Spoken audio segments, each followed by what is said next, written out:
Good afternoon. On today's Angry Bulletin, Elon Musk has made his most outrageous prediction yet, and his most inaccurate one. Although it's just been the latest in a string of things that Elon has been doing lately to really get me angry. That being the case, though, I also believe that the announcement that Elon made regarding his timeline for getting SpaceX to Mars is an encouraging sign that he hasn't lost sight of the most important objective that he ever set out for himself. And yes, that even includes his current political ambitions. All of this and more coming at you on the Angry Astronaut right now.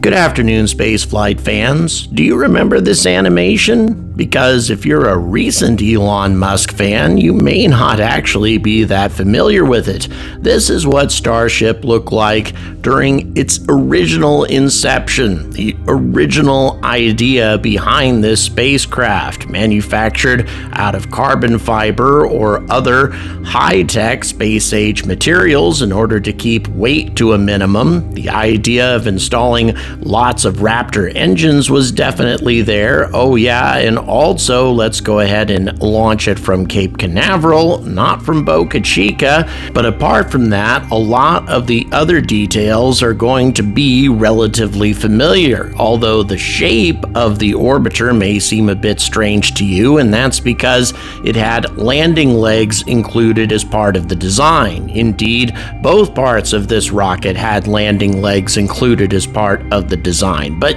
it's kind of difficult to recognize Starship during this early conception of what it might look like, and it has gone through quite a number of evolutionary changes since then. And unfortunately, as you're going to learn in the course of this video, as Starship has changed and as the idea of colonizing Mars has actually become one of the least controversial things that Elon Musk talks about, in my view, Elon seems to have lost sight of this original vision, at least in terms of the amount of time that he seems to dedicate to it.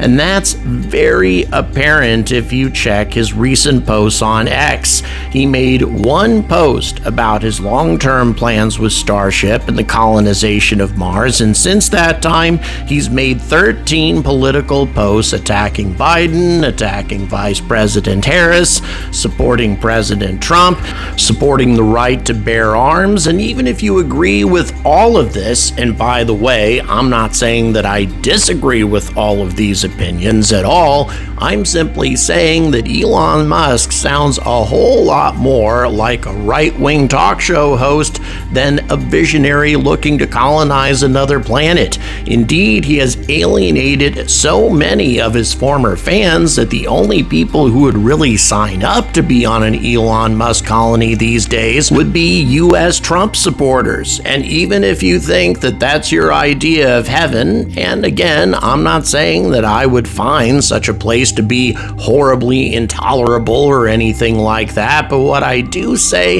is that it's no longer has the feeling of a idealistic view of preserving the future of the human species and building an interplanetary civilization that would include people from all walks of life and all points of view. I really don't think that an Elon Musk Mars colony feels like that sort of thing at all anymore. And that's one of the reasons why I think his recent claims about his plans for Starship and his plans for Mars are far more ridiculous than they ever were before.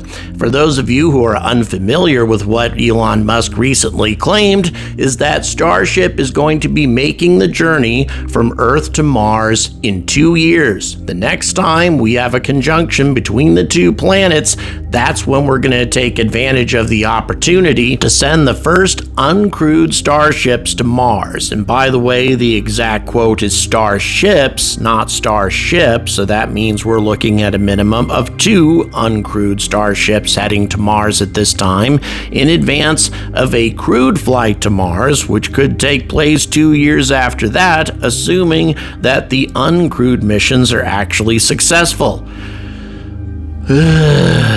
Okay, let's talk about everything that needs to happen between now and then for this to become a reality. And I'm pretty sure all of you realize that this is simply impossible. And yet another example of Elon time, except probably the worst example of Elon time ever. So look at where we are now and also think about the amount of time that it's taken to get to this point. In late 2019, Elon unveiled the first prototype of Starship. Well, that is to say, the upper stage, the orbiter. We hadn't seen the super heavy booster yet, and admittedly, SpaceX has made enormous progress with this rocket since then. However, it has yet to complete an entire orbit of the Earth, it has yet to successfully land a super heavy booster, and it has definitely yet to successfully land an orbiter and reuse it. Hasn't been able to reuse any of its components yet, and rapid reusability is an absolute essential to the success of this ship, especially if we're talking about sending it to Mars, because it can't get to Mars on its own. It needs to refuel at least 10 times in low Earth orbit in order to have the necessary propellant and oxidizer to carry out the journey to the red planet and have enough fuel left over to carry out a completely propulsive landing on the red planet. Because keep in mind, all of the landings that we've seen up to this point that Starship has attempted to carry out on our planet is child's play compared to a landing on Mars. Now, you may notice that I have frozen the animation at this point because I want to mention hot staging, another evolution of the Starship design, and talk a little bit as to why this actually exists. Starship is now much heavier than the original design because it's using stainless steel for better or worse, as opposed to advanced carbon fibers, which are much more expensive and also not as resilient. That being the case, Starship has not been performing as SpaceX had hoped. It can't carry 100 tons up to orbit in its current design. It's going to require more propellant, more oxidizer, an upgraded version, and on top of that, it's going to require the new Raptor 3 engine just to get 100 tons up to orbit. And hot staging is a stopgap measure to improve the performance just a little bit more to hopefully get Starship over that threshold eventually. So the rocket isn't even at the point of maturity to where it can do the basic things that it was required to do, carrying 100 metric tons up to orbit, which is necessary for the refueling process, because if you're going to carry out this refueling in only 10 launches, it's absolutely critical that the orbiter is carrying at least 100 tons every single time.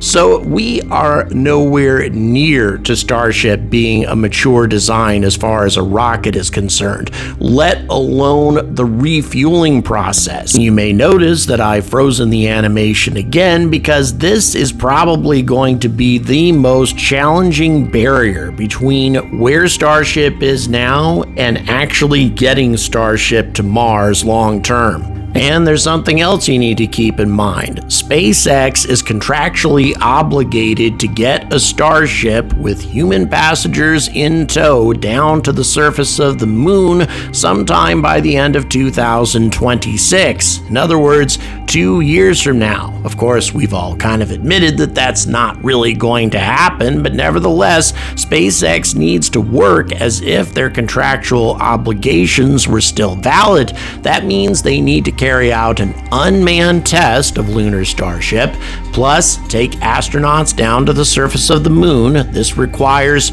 20 total refueling missions, plus 2 additional flights of the Starship itself, and then you're going to require another 20 refueling missions and 2 more flights of Starship to get it to Mars. 44 flights of the largest rocket in human history between now and 2 years from now. In other words, a launch of Starship on average every 2 weeks, and it's been 3 months since the last orbital flight test. So at this point, it should be very apparent as to why I'm so frustrated with Elon right now, because this is an enormous task. This would be a Herculean effort for a CEO that's 100% dedicated to the problem. And granted, there are other people who are carrying this problem out, the other people who are working on it, but still, for Elon to carry out the kind of amazing things that SpaceX has been able to do in the past, in order for his company to really perform and really deliver on tasks that seem impossible to everybody else, Elon needs to be firmly and 100% behind the wheel, and he just isn't. Twitter alone has taken enormous amounts of attention away from him, and now he's decided that he's going to take on the easy part-time responsibility of being a presidential cabinet member. According to Trump, quote, he's going to create a government efficiency commission tasked with conducting a complete financial and performance audit of the entire federal government. And Elon Musk will head the task force. And boy, is Elon enthusiastic about this role. He says he can't wait, and there's a lot of waste and needless regulation in the government that needs to go. Well, no shit, Elon. This has been the case with the government forever. And do you really think that you're going to be able to get this done on a part-time basis? I don't think so. I think it's going to require a 100% commitment of the vast majority of your time if you really want to accomplish something this ambitious. We're talking about eliminating government waste, eliminating waste from the entire federal government. And I'll tell you, Elon, you're not going to be able to get this job done if you just delegate to everybody and then start yelling at people when the job doesn't get done properly. You're going to have to dedicate yourself to this job full time if you really are serious about the responsibility. So you've got this, you've got Tesla, you've got X, and you've got Mars.